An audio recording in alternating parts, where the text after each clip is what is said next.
Okay, so this is camera navigation in Vectary. Vectary is a web app, um, and to orbit, you actually just kind of left click and drag instead of, say, normally in 3D apps, left click drag kind of either does marquee selection or moves objects. Their left click drag really only does orbiting. To pan, it's right click drag, and then orbit is just trackpad scroll. Um, and the most interesting part of camera navigation in Vectary is how it snaps you to orthographic views once your camera is like kind of aligned. Boom, there. So there now it's aligned to a right view. If I come to the front, it'll snap me to a front view. And then of course the top view.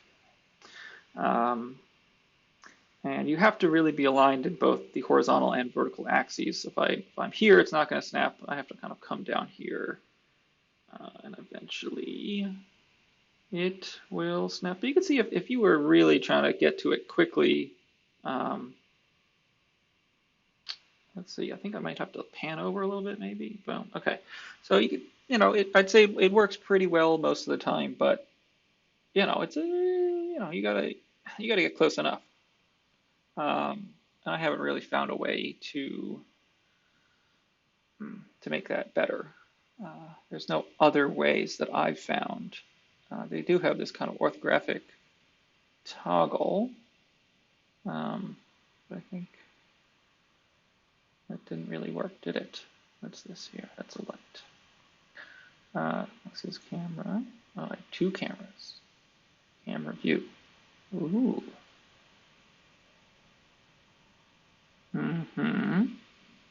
Okay. So I guess I have two cameras, and I have to be in the right one.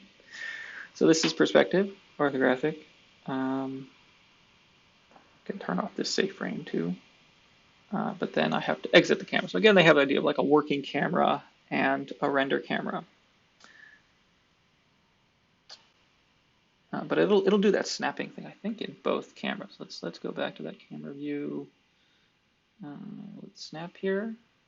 No, okay. So in this kind of render camera view, it's not going to snap to the orthographic modes. I have to exit the camera. It'll move me back to my working camera, and then I can snap. Okay, so that's that. Here's my list of cameras there, and I have this button here for entering view. Yeah, they don't have like super fancy modes or alignment or anything like that. They don't have any view cube. They keep it all pretty simple here. They do, of course, have fit to view. Some modes here, but that's pretty much it. That's pretty minimal, I would say.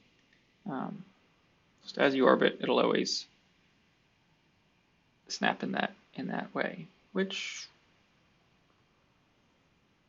maybe that's good. I don't know.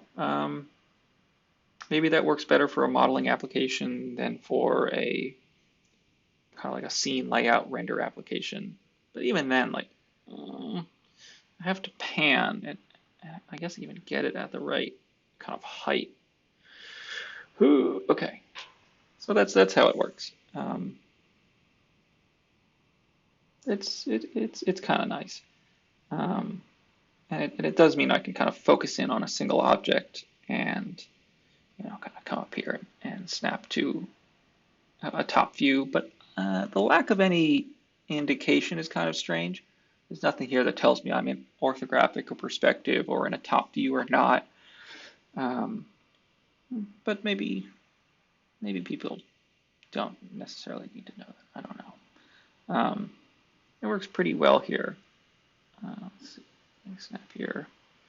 I wonder if, yeah, okay, so I can even clip that object. So if I was like super close to that object was super far away, it wouldn't get in my way necessarily. Bloop. Okay, that's probably it. There's this camera button here that selects your camera. You can enter into the associated camera view, which is interesting. It's like a toggle.